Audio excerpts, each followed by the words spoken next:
Bonjour à tous, Myriam avec vous pour une bulle de sagesse en compagnie de Jean-Luc Caliel. Bonjour Jean-Luc. Bonjour Myriam. Alors je vous ai invité Jean-Luc parce que vous avez écrit votre dernier livre du GIGN à la fois où vous racontez votre témoignage en tant qu'ancien policier dans le GIGN puisque aujourd'hui je crois que vous n'y êtes plus. Voilà, gendarme au GIGN. Voilà, c'est mon parcours initiatique de l'unité à laquelle j'appartenais, le GIGN, qui fait partie de la gendarmerie. Là, la foi est venue me chercher dans cette unité et même après avoir quitté l'unité, les faits se sont toujours multipliés et la foi est croissante en moi depuis. Ah oui. Alors cela tombe bien Jean-Luc parce que dans cette émission Envie de sagesse, je propose à tous mes invités de faire part de leur quête spirituelle, de leur chemin personnel, leurs épreuves. Voilà, qu'est-ce qui vous a justement conduit à ce que vous partagez aujourd'hui. Et ensuite, on parlera de votre livre et de vos autres livres éventuellement en dernière partie.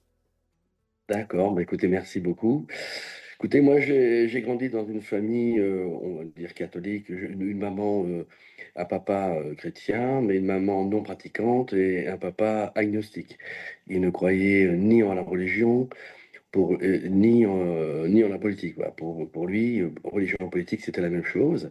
Et j'ai grandi dans cet univers, et donc je suis arrivé dans la vie active et au GIGN avec des convictions paternelles. Je crois qu'en moi et ce en quoi je vois uniquement. Et au-delà, quand je suis rentré dans cette unité, j'ai commencé à, à- à être témoin de certains faits pour lesquels je n'avais pas d'explication rationnelle. Et Par exemple, j'essayais j'essayais d'en trouver, hein, parce que je suis resté longtemps, même encore aujourd'hui, j'essaie de toujours trouver des explications rationnelles, mais quand il n'y a pas d'explication plausible, qu'est-ce que c'est? Par exemple, la première chose que j'ai vécue, j'étais en début de carrière au GIGN et nous faisons des exercices subaquatiques pour tout ce qui concerne le piratage de navires en mer, tout ce qui est prise d'otages sur des car-ferries. Et donc pour cela, il y a une équipe de plongeurs dans laquelle dans laquelle dont je faisais partie. Et lors d'un exercice à Toulon, dans le petit port de l'école de plongée des nageurs de combat, nous nous entraînions avec mes camarades et moi sur un vieux destroyer, une épave flottante, et nous devions nous ventouser sous la coque pour préparer le matériel, nous préparer nous-mêmes physiquement, pour pouvoir gravir la coque et investir le pont supérieur. Donc nous sommes sous l'eau, ventousés, et pour la première fois, alors que je suis sous l'eau avec ma camarade, un matin, l'eau était claire, 15 mètres de fond, j'entends des voix, des chœurs d'église sous l'eau. Et là, je secoue un petit peu ma tête.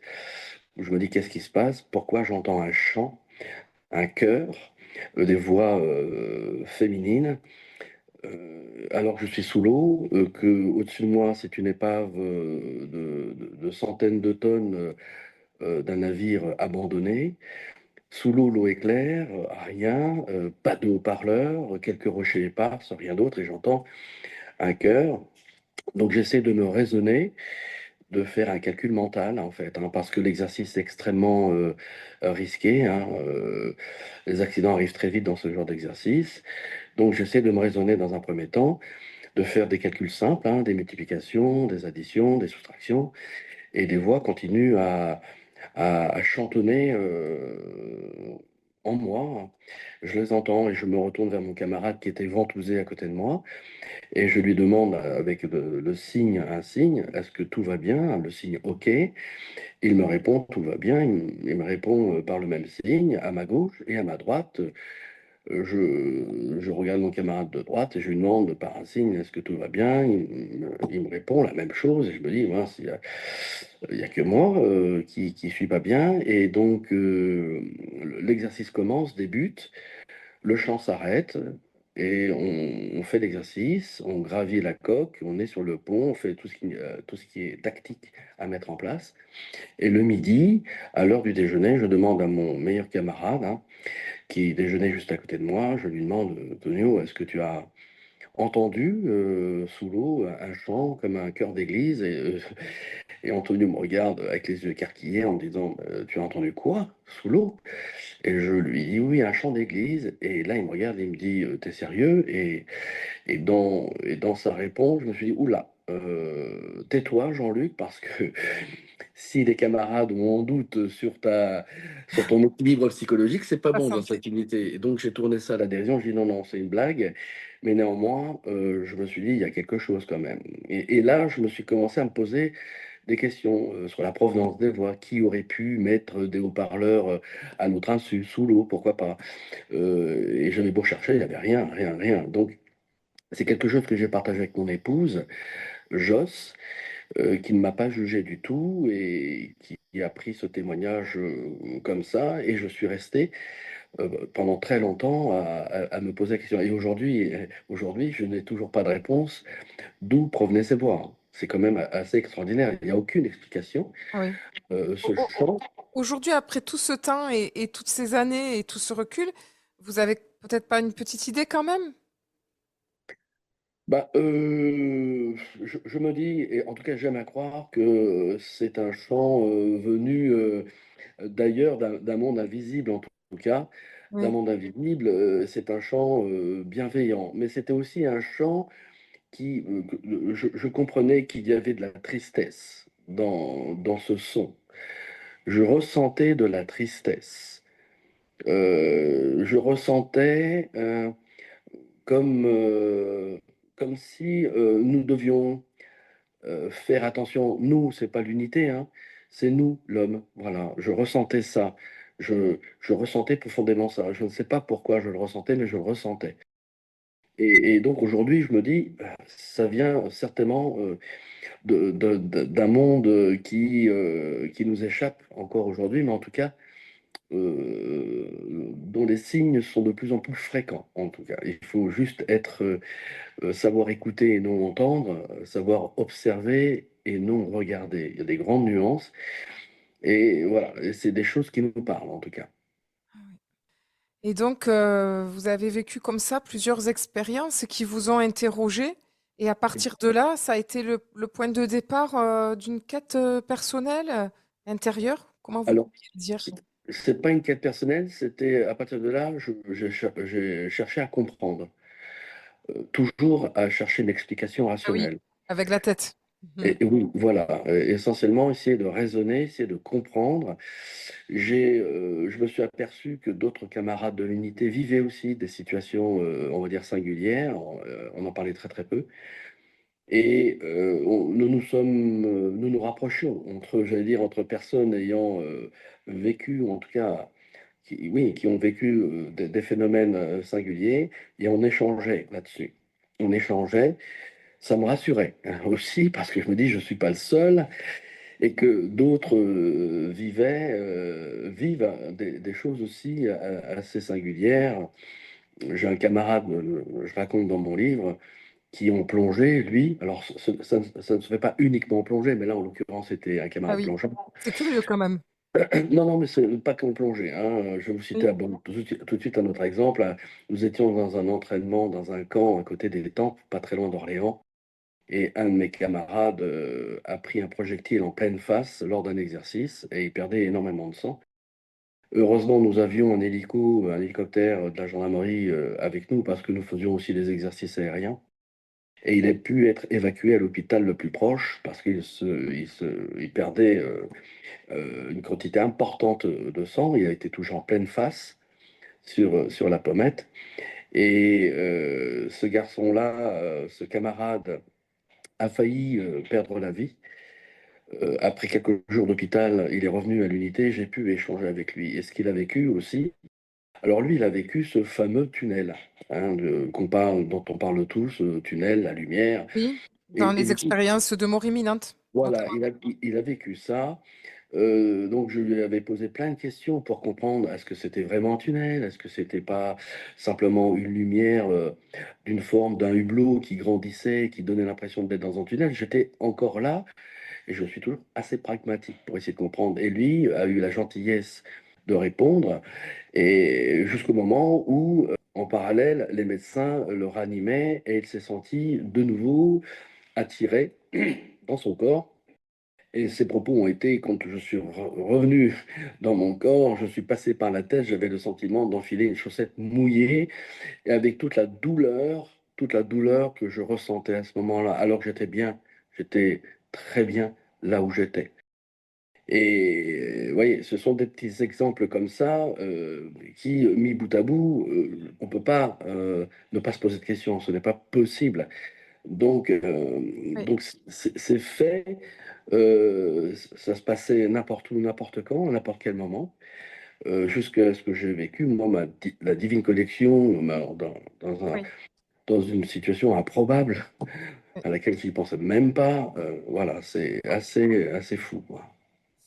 Eh bien, merci Jean-Luc. Je vous propose une première pause musicale et nous allons nous retrouver tout de suite après pour que vous, justement, que vous nous parliez de cette fameuse divine connexion, un chapitre de votre livre. À tout de suite. À tout de suite. Je suis en compagnie de Jean-Luc Caliel. Jean-Luc, ancien gendarme du GIGN, qui a écrit un livre, plusieurs livres, mais votre dernier livre s'intitule Du GIGN à la fois. Et donc, tout à l'heure, vous nous partagiez quelques-uns des petits témoignages, des petites expériences que vous avez vécues qui vous ont obligé à vous à remettre en question vos certitudes rationnelles, si on peut dire, et vous interroger sur l'invisible. Et je me disais, en vous écoutant quand même, dans votre métier, vous vivez des expériences souvent extrêmes, où la mort est finalement proche. Est-ce que peut-être cela qui vous met en situation d'ouverture aussi, on pourrait dire. Alors, c'est possible. L'adrénaline est tellement élevée, nos sens sont tellement exacerbés. Possible. Je n'écarte pas cette possibilité. Mais toujours est-il que ça n'explique pas ce que nous vivions et ce à quoi je faisais face parfois. Oui. Je, Donc, ça, je voulais c'est. simplement dire que ça peut ouvrir votre sensibilité personnelle. La sensibilité au groupe, nous l'avons, hein, bien que ça paraisse un petit peu euh, diamétralement opposé au métier, au GIGN. En fait, on est extrêmement sensible, hein. On a un grand respect de la vie, quelle Oui, qu'elle soit. Et que ce soit le bon ou le méchant, on respecte la vie de la même façon. Donc cette sensibilité, nous l'avons, hein, nous l'avons d'entrée. En tout cas, pour ma part, ce n'est pas ça qui m'a ouvert à la foi, parce que c'est la foi qui est venue me chercher. oui, Comme je vous le disais tout à l'heure, moi je oui, suis entré dans cette unité, mais vraiment, très je ne crois cartésien. pas que je vois. Ah oui, je ne Oui, crois oui, que ce que je vois, et je voyais tellement de violence autour de moi dans nos sociétés que s'il y avait quoi que ce soit, si qui que ce soit existait de divin, il ne pourrait pas laisser oui. autant d'atrocités se dérouler. Eh bien, au fil des années, je me suis aperçu que je me trompais, mais vraiment. Et Ah oui. aujourd'hui, ah ouais. Et aujourd'hui, je suis intimement convaincu du contraire. Voilà, par ce que j'ai vécu, juste comme je vous le disais tout à l'heure, avec la divine connexion, ça vient vous chercher où que vous soyez, qui que vous soyez. C'est assez dingue de vivre ça alors qu'on s'y attend le moins. Là où on est à milieu de se dire ou de penser au divin, ou voilà. Oui. C'est, si je peux me permettre, je peux en toucher quelques mots Oui, là-dessus, si vous ben, voulez. bien sûr, justement, c'est quand même pas anodin ce terme, j'aime beaucoup, divine connexion, à l'heure où on est tous connectés sur Internet. Alors Ouais. voilà, vous pouvez maintenant nous expliquer Bah oui, qu'est-ce oui, que oui, c'est tout à pour fait, vous. tout à fait, hein. J'étais en vacances à Maurice, vous voyez, donc j'avais quitté le groupe depuis quelques années déjà, Et j'étais en vacances à Maurice. Mon épouse soigne des enfants bénévolement à Maurice. Et elle était partie dans une famille mauricienne, alors que moi, j'étais sur le sable devant l'hôtel où je sirotais un café avec un bouquin sous un parasol. Donc, le touriste lambda, j'ai envie de dire. Et mon épouse vient me chercher et me dit, voilà, la famille euh, auprès de laquelle j'ai soigné les enfants, pour me remercier, souhaite nous faire visiter leur temple. C'est un temple hindou, hein, à l'île Maurice, 70% des Mauriciens sont hindous. Et d'autant plus que, il y a l'arrivée du défilé du Kavadi, c'est une fête indienne. Il y a beaucoup de pénitents, c'est avec des corsos fleuris, des dieux colorés, mi-homme, mi-animal. Et mon épouse me dit, bah, écoute, cette famille me demande d'assister à l'arrivée du défilé chez eux. Ils ont un grand lopin de terre sur lequel trône un temple hindou. Et le défilé arrivera au niveau du temple. Et moi, je lui dis, bah, je veux bien. Mais le problème, c'est que je suis en short de bain, en tongs et t-shirt, hein. Elle me dit, écoute, on n'a pas le temps, le taxi nous attend. Et moi, je suis très curieux, j'avais entendu parler de cette fête-là, et je pars du principe qu'il y a autant de religions sur Terre que de branches sur un arbre. Mais Mm. toutes les branches ont le même tronc. Et c'est ce tronc-là qui m'intéresse. Et je me dis, bon, eh ben, je vais aller voir. Et j'arrive dans cette famille en tongs, t-shirt et short de bain, avec mon téléphone à la main, mon sac de plage. J'étais un peu gêné. Et cette famille m'accueille. Et le mari de la dame nous dit le défilé aura quelques 30 minutes de retard. Donc 30 minutes de retard, pas de problème. Et la dame me dit, écoutez, en attendant, est-ce que vous voulez voir notre Dieu? Bon, ok. Donc le temple était une vingtaine de mètres de sa maison. Je dis, moi avec plaisir. Le problème, c'est que je ne suis pas habillé pour. Enfin, je ne suis pas dans une tenue décente, je suppose, pour entrer dans votre temple. Elle hausse les épaules, elle me dit, c'est pas grave, il faudra simplement vous déchausser. Bon, facile, hein, j'étais en tongs. Donc, on se dirige, mon épouse, cette dame et moi, au pied du temple. 3 marches nous séparent de l'entrée du temple. Je me déchausse, je rentre dans le temple et quand je mets un pas dans le temple, là, je suis pris instantanément par une onde, un fluide, une énergie, quelque chose qui traverse la statue qui est devant moi. La statue qui est devant moi, c'est ce fameux éléphant à plusieurs bras, Ganesh. Oui. Je sens que cette énergie me traverse de part en part, des cheveux aux orteils, ça me traverse et je me mets instantanément à pleurer. Et je ne sais pas pourquoi je pleure. Et je me pose la question, je me dis, mais pourquoi je pleure? Et j'entends mon épouse à côté de moi qui me dit, ça va, Jean-Luc? Je l'entends, mais je ne peux pas lui parler. La dame, monsieur, est-ce que ça va? Je l'entends aussi, mais je ne peux pas lui répondre. Il y a cette onde qui traverse mes cheveux, mon corps, chaque organe, jusqu'à mes orteils, ça me traverse et je ressens immédiatement des milliards de cellules en moi en joie. Toutes mes cellules, et là je réalise que j'ai des milliards de cellules en joie en moi. Je les entends piailler. Des cheveux, j'entends des cellules piailler de mes cheveux, encore une fois, jusque dans mes orteils. Partout, ça piaille. Et ces cellules se pluguent sur cette énergie qui me traverse. Et je sens que ces cellules que je ne comprends pas, mais je sens que ça communique, elles racontent tout de moi à cette énergie. Et cette énergie, excusez-moi, hein, quand j'en parle, Et oui, vous êtes encore touché. Mm. ah, c'est tellement fort, cette énergie, quand elle me traverse. J'entends 3 phrases claires. C'est pas une voix femme, c'est pas une voix d'homme. Les 3 phrases en boucle me disent: je ne te dis pas que je t'aime, je te montre combien je t'aime, et je t'aime comme tu es. Et quand elle dit je te montre, j'expérimente un amour bienveillant, un amour, une intelligence suprême. Et je me dis comment elle peut m'aimer parce que je ne suis pas tout blanc, parce que j'ai fait des erreurs dans ma vie. Je ne sais pas si j'ai tout bien fait dans ma vie. Et que tout le monde, chacun a sa part d'ombre, et cette énergie continue à me dire je t'aime comme tu es. C'était à la fois magnifique, c'était d'une bienveillance, et cette énergie, j'ai envie de dire, c'est une conscience vivante, plus qu'une énergie, qui a la capacité de communiquer, qui a la capacité de vous faire vivre ce qu'est l'amour. J'avais le sentiment d'être moi-même une goutte d'amour dans un océan d'amour. C'est-à-dire que cette énergie m'a fait comprendre que j'appartenais à un tout extrêmement, d'une bienveillance extrême. Je n'avais plus de besoins primitifs, plus faim, plus soif. Cette conscience répondait à tous mes besoins et je faisais partie de cette conscience. J'ai compris que cette conscience pouvait être le divin et que le divin n'a pas de religion.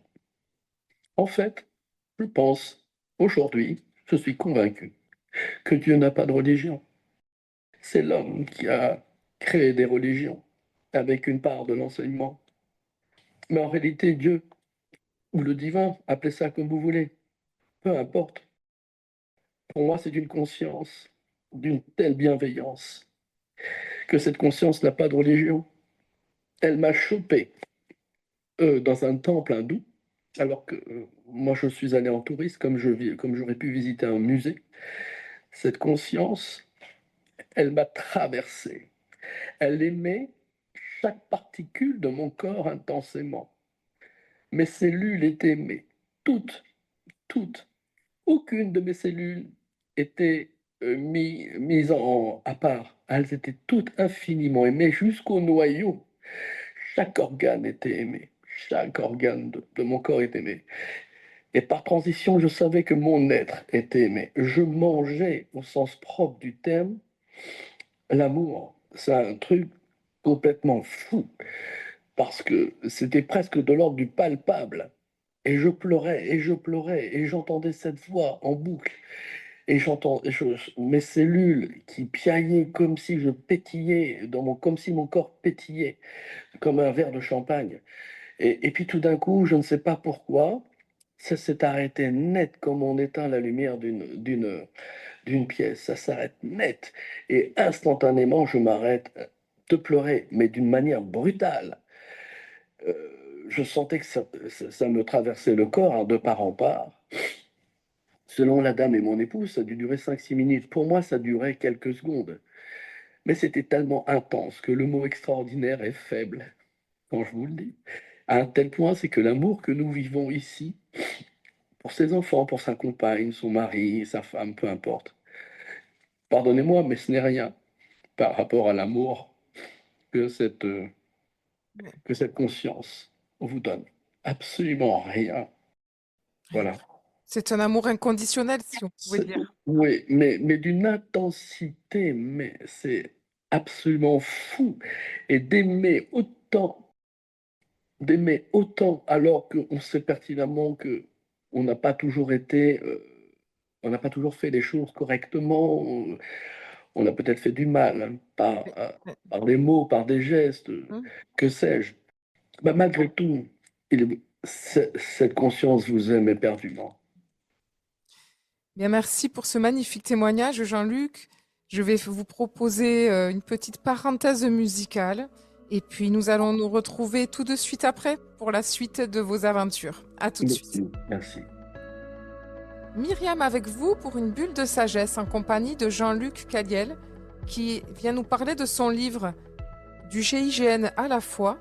Et tout à l'heure, vous nous partagez avec beaucoup d'émotion l'expérience que vous avez vécue en 2016, que vous appelez votre divine connexion, qui a eu lieu dans un temple hindou, où vous vous êtes retrouvés, je le dis avec mes mots bien petits par rapport à ce que vous nous avez décrit, vous avez vécu, on va dire, une expérience incroyable de rencontre avec l'amour dans toutes vos cellules.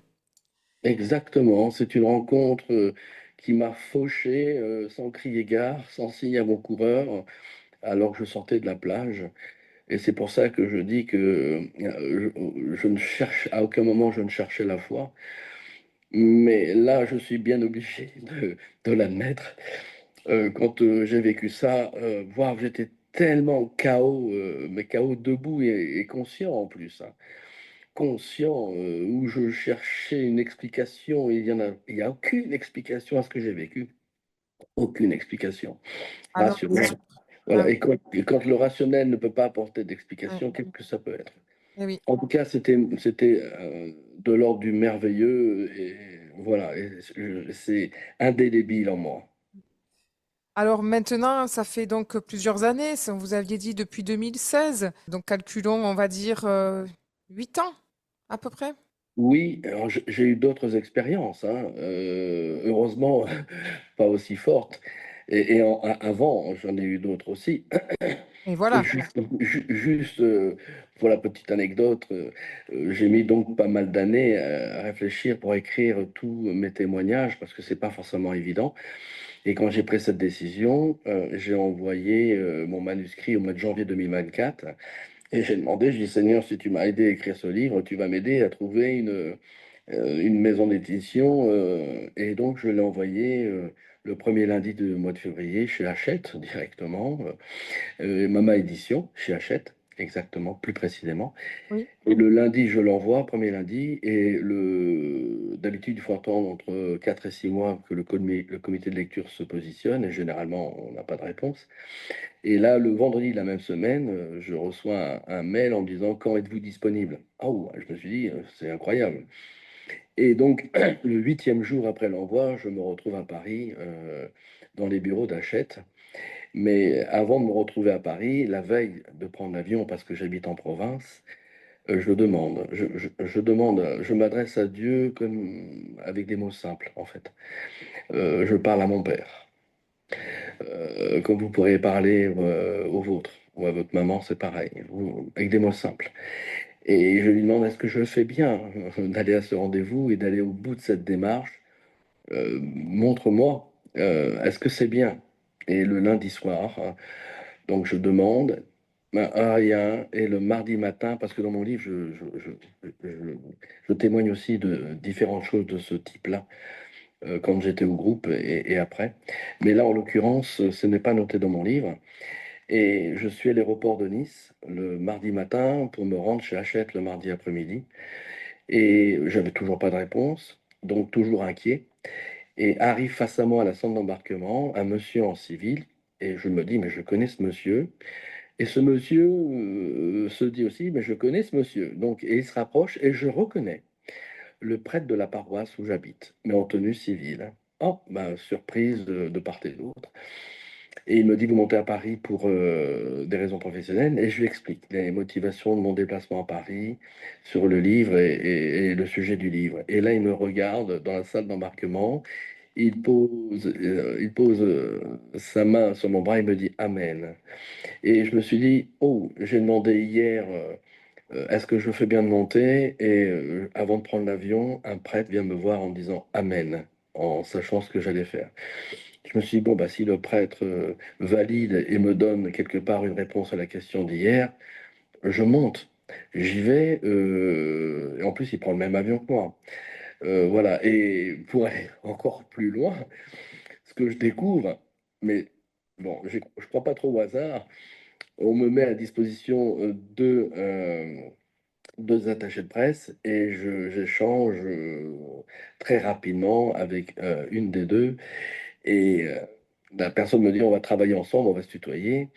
Et je dis, oui, tout à fait. Je dis, alors, vous vous appelez comment? Et elle me dit, Martine Seigneur. Et je pensais que c'était une blague. Vraiment, je pensais que c'était une blague. Je me dis, bon, je fais un livre sur la foi. Bon. eh oui. Et je lui demande, mais ça s'appelle comment, votre nom? Elle me dit, comme le Seigneur.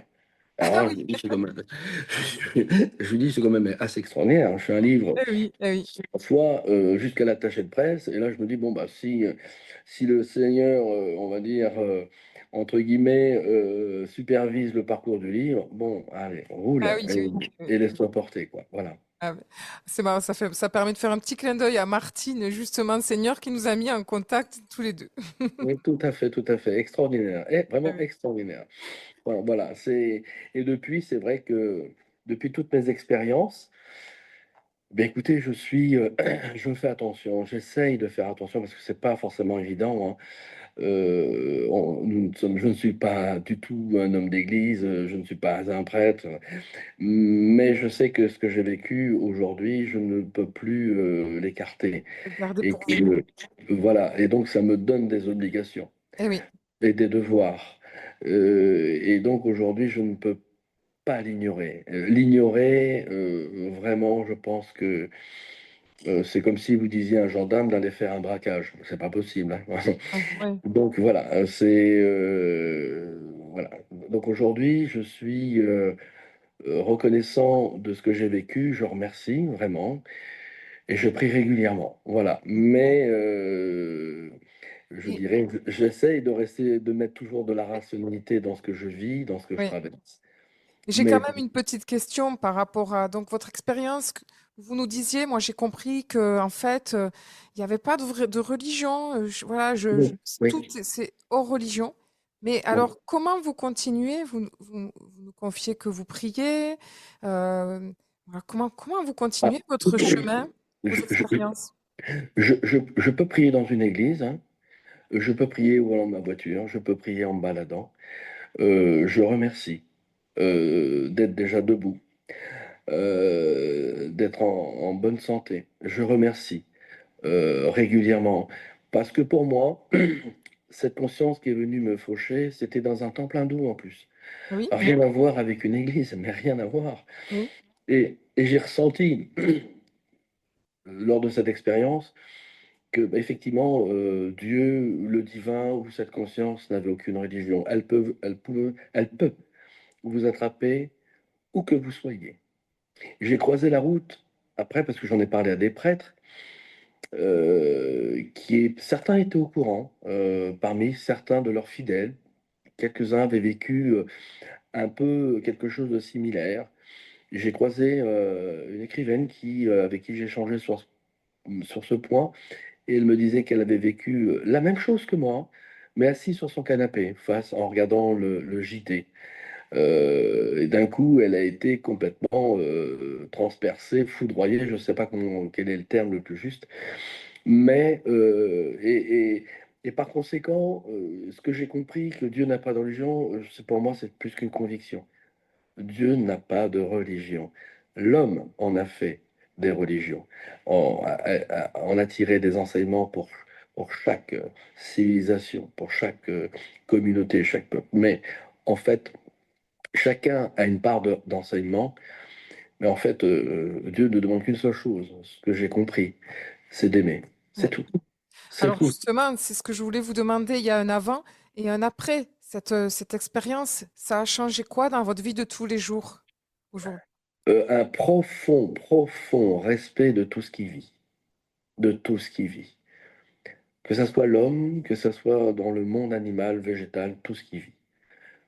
À partir du moment où il y a une vie, il y a, j'allais dire, l'étincelle divine à l'intérieur. C'est comme ça que j'ai vécu cette expérience. C'est vraiment le respect du vivant, sous toutes ses formes. Quelle que soit sa couleur, quelle que soit sa confession, profond respect de tout ce qui vit. Ça a bouleversé les choses. Avant, j'avais un certain jugement sur telle ou telle chose, ou tel point. On peut avoir une opinion, mais en fait, c'est il faut respecter la vie avec un grand V sous toutes ses formes. Ça a profondément changé. Et comment vous voyez la suite maintenant de votre vie? Conférences, livres, témoignages? Alors, moi, je fais des conférences en temps normal auprès de différentes entreprises, hein, sur le management, sur la gestion de crise, sur le dépassement de soi à travers mon unité, les expériences de mon unité et aussi dans le secteur privé auquel j'ai appartenu pratiquement 20 ans. Hein. J'ai deux expériences affirmées, confirmées soit dans le secteur institutionnel ou privé aujourd'hui. Donc, mon expérience, c'est vraiment du vécu. Et aujourd'hui, avec ce livre, j'ai déjà quelques demandes sur des conférences sur ça, sur la foi, notamment à l'île Maurice, là où j'ai vécu ma plus Ah oui, belle expérience, oui. où certains Mauriciens souhaitent organiser une conférence Voilà, parce qu'en plus, ça s'est passé dans un temple hindou. Ah oui, Alors, ce que j'ai senti, ce n'est pas du tout du ouais. divin hindou, hein, Ah c'est oui, vraiment oui, oui, quelque chose de tout à fait neutre, hein. j'ai C'est bien pas une, compris. Mais voilà, c'est pas une voix féminine ni masculine, c'est une voix qui résonne en vous et qui est tout à fait claire. Donc, mais voilà, donc ah oui, aujourd'hui, voilà, si on peut partager, parce que ça ne m'appartient pas, ouais, le but c'est de le partager. ouais. Voilà, parce que ce que j'ai vécu, en fait, on est tous, on vient tous de la même source. Voilà ce qu'il faut comprendre. C'est qu'on vient tous de la même source, qui que nous soyons. On vient tous du même berceau, qui que nous soyons. Donc, ce que j'ai vécu, chacun de nous peut le vivre à n'importe quel moment de sa vie. On est tous, on vient tous du même océan. Du même océan. Vous, comme moi. Ça serait votre mot de la fin, Jean-Luc? Oui, oui, oui, c'est vraiment ce qu'il faut garder en tête. On vient tous du même endroit. Eh bien, merci, Jean-Luc. Moi, j'imagine bien un film, mais on va appeler peut-être, voilà, ceux qui vont écouter l'émission, qui sait? Voilà, c'est pas moi. Moi, je ne décide de rien. Eh oui. C'est tout là-haut que ça se décide. Ouais. Alors, merci, Jean-Luc. Je rappelle votre livre du GIGN à la fois. Donc voilà, le livre de témoignages de Jean-Luc Caliel, ancien gendarme dans le GIGN, qui nous a raconté sa fabuleuse expérience, sa divine connexion. Merci, Voilà. Jean-Luc. Merci, merci à vous, merci aux auditeurs. Belle journée à vous. Et quant à moi, je vous donne rendez-vous la semaine prochaine pour une autre bulle de sagesse avec un autre invité. Belle semaine à tous!